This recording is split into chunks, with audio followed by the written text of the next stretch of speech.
Hi, it's Angie. Today I'm going to just talk about fibromyalgia, what it's like, especially in certain social settings. And maybe if you know somebody who has it, this will help you to understand them a little bit better. The thing is, people who have fibromyalgia don't look like they have any illness at all. I don't think I give a sick appearance, and I don't think I come off as if I'm someone to be pitied or someone who is obviously ailing. And I don't think anyone wants to come off like that. I don't think anyone wants to be pitied. But I believe everyone wants to be understood. So if you hear a few examples, then maybe you can understand some of those people because there are a lot who have it. So let me just give you an example. Uh, People with fibromyalgia have bouts of diffuse pain. That means pain all over. And to compare it, it would be as if a person that doesn't have any illness like that, it would be as if they had some kind of sickness like the flu or fever and chills and that achiness that goes with it, that like you feel like, oh, I can't wait to feel better so I can function. Well, that for a person with fibromyalgia is called a flare. And there's certain things that trigger that. So let me now translate that into a social situation. Suppose a friend asks you, can you come over? I'm having a gathering on Saturday. And it's around October. The weather's a little iffy, maybe a little cloudy, and a little cool. It might go down into the 40s that night.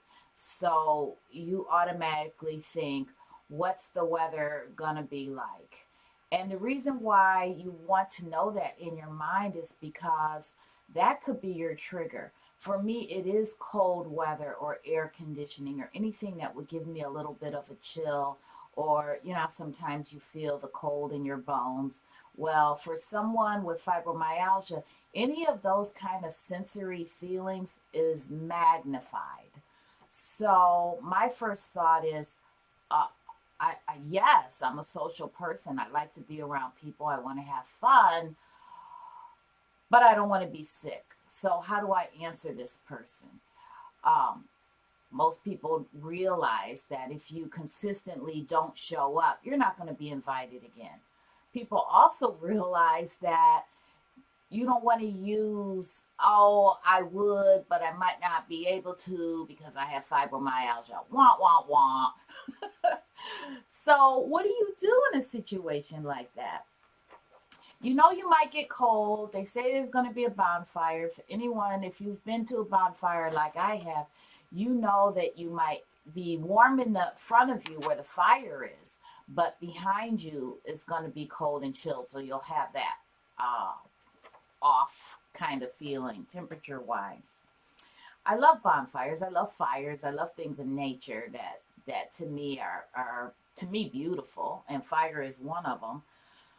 So I want to be there.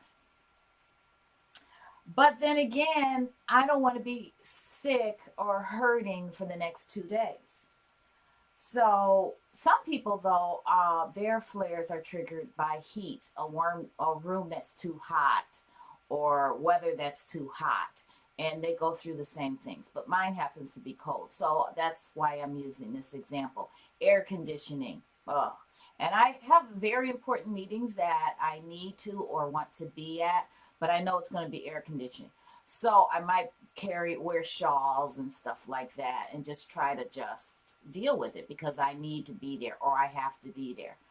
But in a social situation, you do have a choice. So, but you don't want to become antisocial. So there's that dilemma that people with fibromyalgia have that most people don't have. They know what it takes to have a party. They know that you have to account for how much food you're going to have.